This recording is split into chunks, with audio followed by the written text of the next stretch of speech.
दोस्तों, कैसे हो आप सब। मैं एडवोकेट राहुल चौधरी आपका स्वागत करता हूं अपने यूट्यूब चैनल पर। आज हम जिस टॉपिक पर बात कर रहे हैं वो है गर्भपात।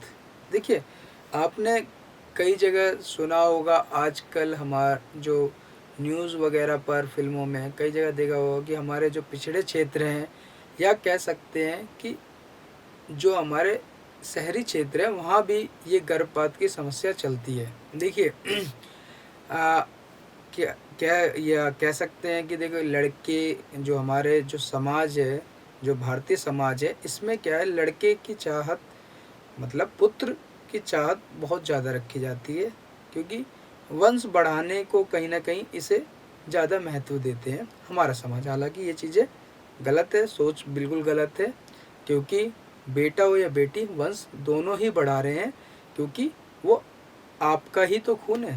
ठीक है। अब इसमें क्या है कि कुछ जैसे क्षेत्र हैं, हरियाणा, राजस्थान, ये ज़्यादा, और उनके जो पिछड़े क्षेत्र हैं वहाँ पर आज भी कहीं ना कहीं ये गर्भपात का कार्य किया जाता है। ठीक है। अब गर्भपात जो किया जा रहा है, ये लड़के की चाहत में है, या कुछ ऐसी कंडीशन भी बन जाती है जिसमें माता खुद स्वयं भी गर्भपात कराती है। ठीक है। और कुछ सामाजिक क्रिटिकल कंडीशंस हैं, मैं आप सभी समझ सकते हैं, कि जिसमें लड़के लड़कियां और खुद भी आज की डेट में ये क्रिटिकल जो डिसीजन है ये खुद ले रहे हैं, और ये बिल्कुल गलत डिसीजन है। ठीक है। ये क्या है, ये खुद में एक आपराधिक कृत्य होता है, और इसकी काफ़ी बड़ी सज़ा है। ठीक है। तो आज हम उसी के बारे में बात करेंगे। आईपीसी, इंडियन पेनल कोड में 312 में हमारे गर्भपात को, सजा को भी बताया गया है, और गर्भपात क्या है, ठीक है, उसे भी बताया गया है कि जब माता पिता, ठीक है, मतलब कि उस जिसका गर्भपात हो रहा है उसकी खुद की स्वयं की मर्जी के बाद, और उसके बाद, और उसके परिवार के साथ जो भी गर्भपात करा रहा है उसकी मर्जी के साथ ऐसा जब डिसीजन होता है, तो ऐसे में अगर गर्भपात का कोई भी कार्य होता है और इसकी सूचना मिलती है और पुलिस पकड़ती है, तो आपको 3 साल से लेकर 7 साल तक की सजा है। ठीक है।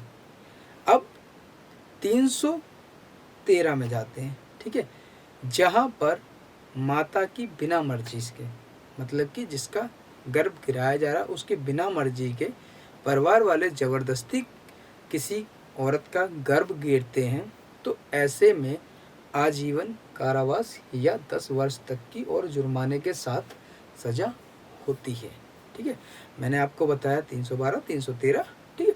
अब मैं आपको बताता हूँ 314। देखिए, कुछ गर्भपात में भी कंडीशनें होती हैं। ठीक है। तो इसलिए मैं आपको हर कंडीशन बता दे रहा हूँ।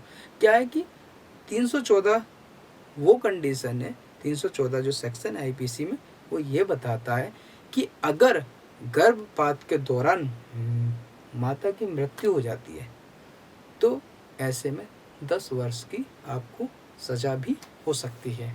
ठीक है। इसके बाद हम चलते हैं 317 पे। ठीक है। 317 भी इम्पोर्टेंट नहीं, 318 समझिए। ठीक है। 318 ये गर्भपात 312 से लेकर 318 तक है। ठीक है। 318 क्या सेक्शन आपको बताता है, वो बताता कि अगर आपने गर्भ गर्भ के दौरान नहीं कहेंगे, आपके बच्चे का जन्म हुआ, ठीक है, आपके बच्चे की, वो बच्चा मरा हुआ पैदा हुआ, या जन्म करते टाइम मृत्यु हो गई, या वो जैसे ही जन्म हुआ बाहर हो गया, सही रहा, 1-2 दिन में उसकी मृत्यु हो गई, आपने समाज को ना दिखाकर आपने उसकी बॉडी को दफना दिया या उसे ठिकाने लगा दिया, तो ऐसे में भी आपको 2 वर्ष की सज़ा हो सकती है। आपको खुद से ऐसा कोई डिसीजन नहीं लेना है कि आपका बच्चा मरा और आपने किसी को बिना सूचना दिए आपने दफना दिया। वो भी आपका एक आपराधिक कृत्य है।